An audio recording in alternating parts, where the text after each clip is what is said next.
वहीं मेरठ के लिसाड़ी गेट इलाके से रूह कपा देने वाली खबर सामने आई, जहां एक हंसता खेलता परिवार पल भर में बिखर गया। सोमवार की रात किदवई नगर के एक घर में लगी भीषण आग से एक ही परिवार के 6 चिरागों को बुझा दिया। इसमें 5 मासूम बच्चे और उनकी मां शामिल हैं। मंगलवार को जब एक साथ 6 जनाजे उठे तो पूरे मेरठ की आंखें नम हो गई।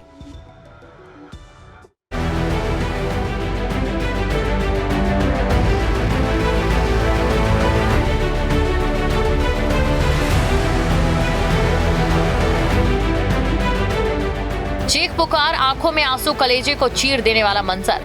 मेरठ के किदवई नगर की इन गलियों में आज सन्नाटा है। कपड़ा कारोबारी इकबाल के घर में सोमवार की रात ऐसी आग लगी कि किसी को संभलने का मौका नहीं मिला। ग्राउंड फ्लोर से शुरू हुई लपटों ने देखते ही देखते 3 मंजिला मकान को अपने आगोश में ले लिया। मेरठ के लिसाड़ी गेट थाना क्षेत्र में सोमवार देर रात एक बड़ी दुखद खबर सामने आई। यहाँ पर अचानक एक मकान में आग लग जाती है, जिसकी चपेट में आने से घर में मौजूद 7 लोगों की पूरी तरह वो झुलस जाते हैं। आदन फादन में उनको किसी तरीके से कड़ी मुशक्कत के बाद घर से बाहर निकालकर अस्पताल ले जाया गया, लेकिन इन 7 में से 6 की दर्दनाक मौत हो गई। बड़ी बात यह है कि जो इन मौतों में 5 बच्चे हैं और 1 महिला है। तो 5 बच्चों में से कुछ की उम्र तो मात्र 6 से 7 माह की बताई जा रही है। इस घटना के बाद से इलाके में कोहराम मचा हुआ है। इस वक्त मैं मौजूद हूँ उसी मकान के पास में जहाँ पर ये आग लगी थी। अगर आप ऊपर की तरफ देखेंगे तो ये सीढ़ी लगा करके इस मकान की तरफ जाया गया था और वहाँ से जो राहत कार्य और जो बचाव कार्य था वो यहाँ से किया गया था और किसी तरीके से जो घर में जो मौजूद सदस्य थे उनको बाहर निकाला गया था। हादसे के वक्त परिवार के मुखिया नमाज पढ़ने गए थे। घर में 12 लोग मौजूद थे और जैसे ही आग फैली, पड़ोसियों ने हिम्मत दिखाई और पहली मंजिल पर फंसे 5 लोगों को सीढ़ी के सहारे सुरक्षित बाहर निकाल लिया। लेकिन दूसरी मंजिल पर मौत का जाल बिछा था। वहां मौजूद रुखसार अपने 5 बच्चों के साथ फंस गई। धुएं और आग के डर से उन्होंने खुद को कमरे में बंद कर लिया, लेकिन यही फैसला अकाल बन गया। नमाज पढ़ने गए, तरावी पढ़ने गए थे।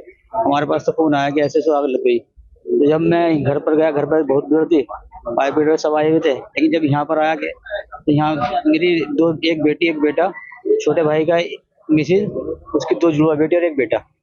यहाँ पर आकर देखा तो एक्सपायर हो गया। दमकल विभाग और पुलिस ने दीवार तोड़कर कमरे में प्रवेश किया। तब तक रुखसार और उनके 5 बच्चे दम तोड़ चुके थे। मरने वालों में 2 जुड़वा बेटियां शामिल थी। मंगलवार को जब मोहल्ले से एक साथ 6 जनाजे निकले तो हर शख्स की रूह कांप उठी। सैकड़ों की भीड़ इस गमगीन माहौल में मृतकों को आखिरी विदाई देने पहुंची। सबसे पहला काम जो हमारे पास में था उस आग को कंटेन करना था, क्योंकि काफी डेंस एरिया है। तो अगर आग फैल जाती तो इसमें बहुत दिक्कत हो सकती थी। उसमें तत्काल फायर ब्रिगेड के द्वारा अपने सारे संसाधनों का यूज करते हुए उसको फायर को कंटेन किया गया और जो लोग मिले, एम्बुलेंस भी तत्काल पहुंच गई थी, उनको यहाँ पर इस हॉस्पिटल में लाया गया।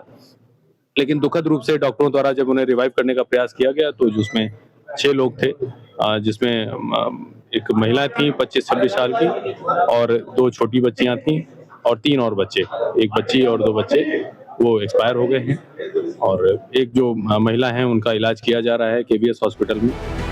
शॉर्ट सर्किट को आग की वजह माना जा रहा है, लेकिन प्रशासन जांच में जुटा है। हादसे ने एक बार फिर घनी आबादी वाले इलाकों में फायर सेफ्टी पर बड़े सवाल खड़े कर दिए हैं।